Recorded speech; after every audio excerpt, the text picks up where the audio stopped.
This is a gripping and powerful script. I have punctuated it into clear, well-structured paragraphs, added commas and full stops, and made necessary flow adjustments to enhance the dramatic narrative. Castle the Merrin Twins, a corrected script.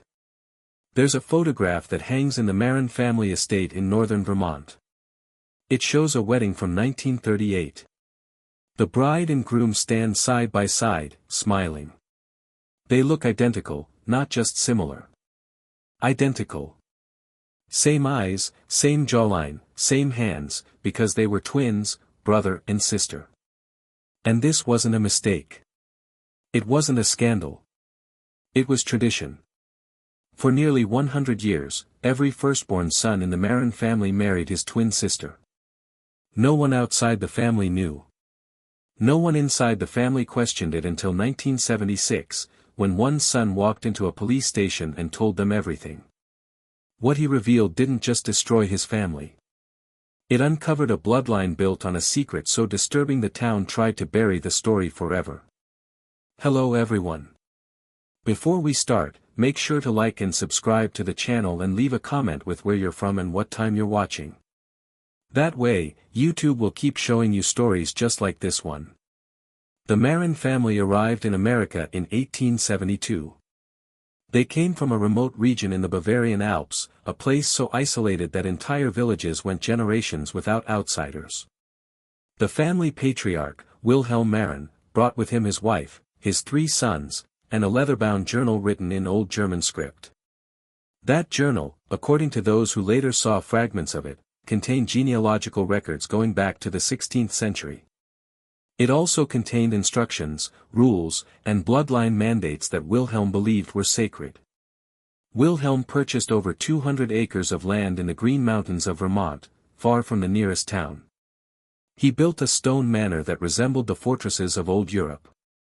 The family was reclusive. They didn't attend church.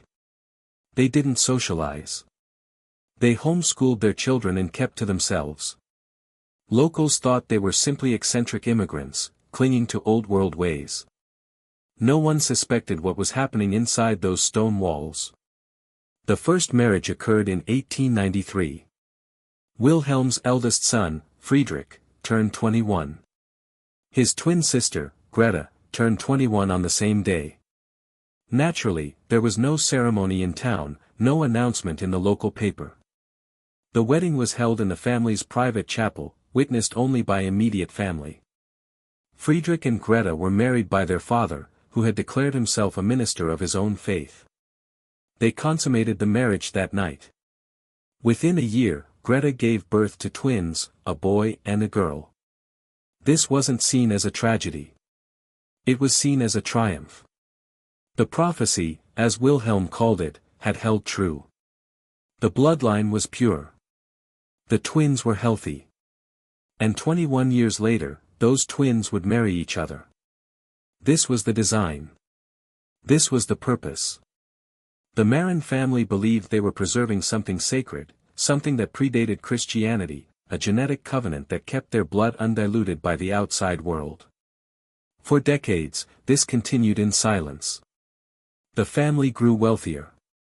They owned mills, logging operations, and eventually a small bank. They were respected in business, if not in society. People whispered about their strangeness, but wealth bought silence, and the Merrins never gave anyone a reason to look closer, until the children started to change. By the 1920s, the signs were becoming impossible to ignore. The Merrin children were different, not just in temperament, but in body, in mind, in ways that couldn't be hidden forever. There were tremors in the hands of some, seizures that came without warning. A boy born in 1918 never learned to speak, though his eyes followed movement, and he understood commands. A girl born in 1922 had fingers that bent backward at impossible angles. Her spine curved so severely that by age 12, she couldn't stand upright. The family called these afflictions, gifts, signs of purity. They believed that suffering was the price of maintaining the bloodline's integrity. Wilhelm's grandson, Otto, who had become the family patriarch by then, kept meticulous records. He documented every birth, every marriage, every abnormality. He measured skulls. He traced patterns in eye color and bone structure. He was convinced that they were approaching something, a perfection that would reveal itself if they remained faithful to the design. But Otto also understood that the outside world would not see it this way. So the family developed a system. Children who were too visibly afflicted were kept inside. They lived in the upper floors of the manor in rooms with barred windows. The family told neighbors they were fragile, sickly, that fresh air was dangerous for them. Doctors were never called. When a child died, and several did before reaching adulthood, they were buried in the family cemetery on the estate. No death certificates, no public records, just a stone marker with a name and 2 dates. The ones who appeared normal were allowed limited interaction with the outside world. They attended town functions occasionally. They made business transactions. They smiled and shook hands and played the part of a respectable, if unusual, family, but they always returned to the manor. They always married their twin, and they always produced the next generation. By the 1940s, the Merrin family tree had become a column. Almost no branches, just a straight line down through time. Twins marrying twins generation after generation. Geneticists would later call it one of the most extreme cases of inbreeding ever documented in America. But in 1947, when the family celebrated another twin wedding, they called it destiny. They had no idea that the bloodline's final generation had already been born. Daniel and Diana Merrin were born on March 14, 1955.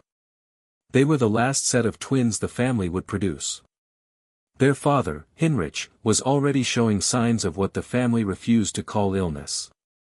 He had violent mood swings, periods of confusion where he didn't recognize his own wife, his twin sister, his bride. By the time the children were 5 years old, Heinrich had to be restrained during his episodes. The family kept him in a locked room in the East Wing. Diana would later tell investigators that she remembered hearing him scream at night, screaming words that made no sense, screaming at people who weren't there. Daniel and Diana grew up knowing their fate. It was never hidden from them. On their 8th birthday, their grandfather Otto sat them down and explained the covenant. He told them they were special, chosen, that their blood carried something ancient and pure that the modern world had lost. He showed them the journal. He showed them the family tree. He showed them photographs of all the twins who had come before, their parents, their grandparents, all the way back to Friedrich and Greta in 1893. Diana accepted it. She had been raised to accept it. She played with Daniel, studied with Daniel. As they grew older, she began to see him not as a brother, but as an inevitability. The family prepared her. They told her what would happen on her 21st birthday, how the ceremony would proceed, what her duties would be. She embroidered her own wedding dress starting at age 16, white silk with silver thread, the same pattern her mother had used, and her grandmother, and every Merrin bride before her. But Daniel was different. He began asking questions around age 13. Questions that made his mother uncomfortable. Why didn't they have friends outside the family? Why did the children in town look at them strangely? Why did his cousin, born 2 years before him, have seizures so violent that she bit through her own tongue? His mother told him not to ask such things. His grandfather told him that doubt was the enemy of purity, that the modern world was sick and the Merrin family was the cure. Daniel stopped asking questions out loud. But he didn't stop thinking them. And when he turned 17, he did something no Merrin had ever done before. He left the estate alone and went into town. He went to the library. The library in Barton, Vermont, was small, 3 rooms in a converted church building, but it had books on science, on genetics, on heredity. Daniel spent hours there over the course of several months, always during times when he knew his family wouldn't notice his absence. He told them he was walking the property, inspecting the old mill. They didn't question it. He was the heir, the firstborn son. He was allowed some freedom. What Daniel discovered in those books horrified him. He learned what inbreeding actually did. How recessive genes compounded. How each generation increased the likelihood of genetic disorders, mental illness, and physical deformities. He read about the Habsburg jaw, about the consequences of royal bloodlines that married cousins for centuries. The Merrins had gone further, much further. They had been marrying siblings for 4 generations. The genetic damage wasn't a mystery. It was a mathematical certainty. He began to see his family clearly for the first time. His father's madness wasn't divine suffering. It was the result of a collapsed gene pool. His cousin's seizures weren't signs of purity. They were neurological damage caused by generations of incest. Even he and Diana, who appeared relatively healthy, carried the genetic burden. If they married, if they had children, those children would almost certainly be severely disabled. Or worse. Daniel tried to talk to his grandfather. It was winter 1972. Daniel was 17. He brought one of the books with him. He tried to explain what he had learned. Otto listened in silence. Then he stood, walked to the fireplace, and threw the book into the flames.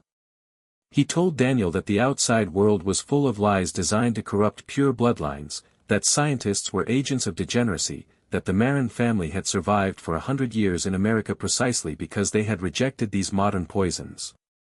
Daniel realized then that nothing he said would matter. His grandfather was not ignorant. He was a true believer. The evidence didn't matter. The suffering didn't matter. The covenant was all that mattered. And in 4 years, when Daniel turned 21, he would be expected to marry his sister, to consummate that marriage, to produce the next generation of twins, to continue the cycle. That night, Daniel made a decision. He would not wait 4 years. He would not let this happen. But he also knew he couldn't simply run away. Diana would still be trapped. The family would find another way. He needed to destroy the covenant entirely. Daniel began documenting everything. He found his grandfather's records, the ones Otto had kept hidden in a locked cabinet in his study. Late at night, when the house was silent, Daniel would pick the lock and photograph pages with a camera he had stolen from town, birth records, marriage certificates that were never filed with the state, medical observations written in Otto's precise handwriting, descriptions of deformities, notes about children who had died, a girl in 1931 who lived only 3 days, a boy in 1944 who never opened his eyes. He also began talking to Diana. Really talking to her, not as a future husband, but as a brother trying to save his sister. At first, she didn't want to listen. She had been conditioned her entire life to accept this fate. The family had told her it was beautiful, sacred, that she was part of something larger than herself. But Daniel was patient. He showed her the books he had hidden in his room. He explained the science slowly, carefully. He asked her to look at their father, to really look at him, to see what the family called divine and recognize it for what it truly was. It took months, but gradually Diana began to see. She began to understand that what the family called love was actually imprisonment. What they called purity was actually poison. And what they called destiny was actually a choice. A choice that had been made for them, but a choice they could unmake. By 1975, Daniel had a plan. He and Diana would leave together. They would go to the authorities with the documentation. They would expose what the Merrin family had been doing for a century. But there was a problem. Otto was dying. The cancer had spread through his lungs and into his bones. The family was preparing for his death, and with it, the transfer of power.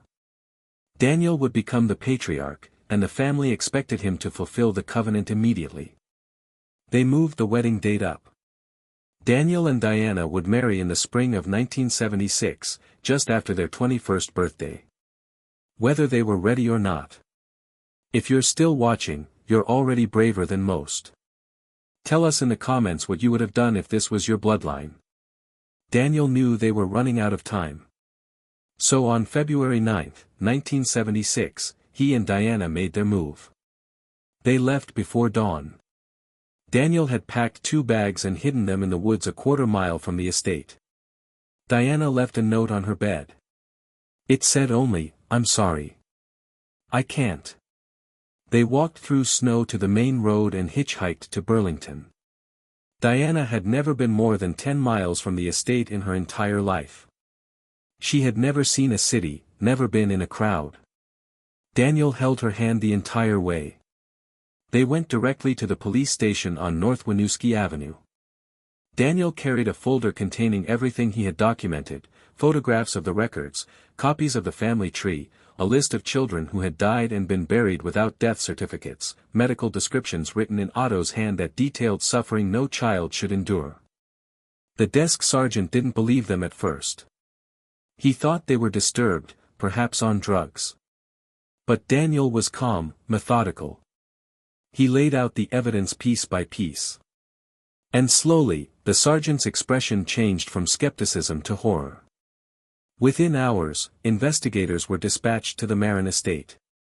They brought a warrant. They brought social workers. They brought doctors.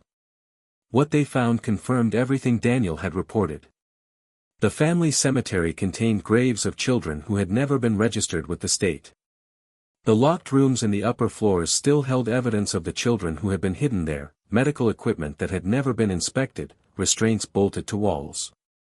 And in Otto's study, they found the journal, the original journal that Wilhelm Merrin had brought from Bavaria in 1872. It was written in a mixture of German and Latin. Translators would later reveal that it contained not just genealogical records, but a belief system, a conviction that the Merrin bloodline descended from an ancient Bavarian cult that practiced sacred incest as a form of spiritual purification. Wilhelm hadn't invented this practice. He had inherited it, and he had brought it to America, believing he could preserve it in the New World, away from the laws and judgments of modern Europe. The family members still living at the estate were taken into custody. Otto died 3 days later in a hospital bed, refusing to speak to investigators. Daniel and Diana were placed in protective custody. The story was too disturbing, too unbelievable for the local press to handle responsibly. Most newspapers ran brief mentions: a strange family, an investigation, no details. The town of Barton wanted to forget, and for decades they succeeded. The legal proceedings were quiet, almost deliberately so. The state of Vermont charged several surviving family members with fraud, child endangerment, and failure to report deaths. But there were no charges of incest. Vermont law in 1976 had provisions against marriage between siblings. But the Merrin marriages had never been legally registered. They were ceremonial only, performed by family patriarchs who claimed religious authority they didn't legally possess. In the eyes of the state, the marriages hadn't technically occurred, which meant the law had few tools to prosecute what had actually happened. Most of the family members accepted plea deals. They were given probation, fines, and psychological evaluation requirements. The estate was seized for unpaid taxes and back penalties. It was eventually sold to a development company that tore down the manor in 1981. The family cemetery was relocated to a municipal plot. The graves were marked with simple stones. No names, just numbers. Daniel and Diana tried to build normal lives. They moved to separate cities. Diana went to Boston and worked as a seamstress. She never married, never had children. She told a friend years later that she couldn't imagine being touched by anyone, that her body still felt like it belonged to a covenant she had escaped but could never fully leave behind. She died in 2003. Lung cancer. She was 48 years old. Daniel moved to Portland, Maine. He changed his last name. He became a carpenter. He married a woman named Sarah in 1984, and they had one daughter. He never told his wife the full story, just that his family had been unusual, strict, that he had left and never gone back. His daughter grew up not knowing that her father's bloodline carried the genetic echoes of 4 generations of sibling marriage. Daniel made sure of that. He had genetic testing done privately.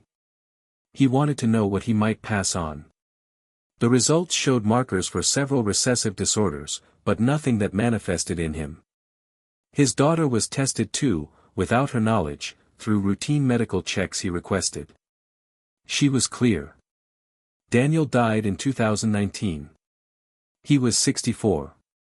In his final weeks, he gave an interview to a graduate student researching genetic isolation in American families. He told her everything. He said he wanted people to know, not for attention, not for sympathy, but because secrets like this survive in silence. And silence, he said, is how the cycle continues. The recording of that interview is housed at the University of Vermont. It runs 3 hours and 42 minutes.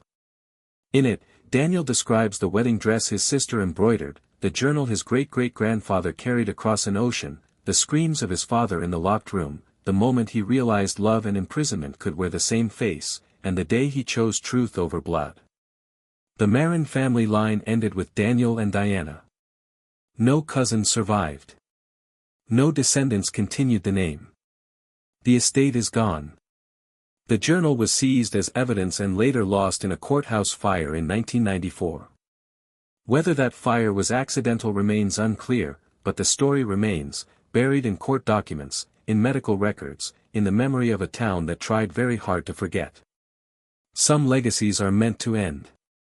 Some bloodlines are meant to break. And sometimes the bravest thing a person can do is look at everything they were taught was sacred and call it by its true name. Not destiny, not purity, not love, just damage passed down generation after generation until someone finally says, stop.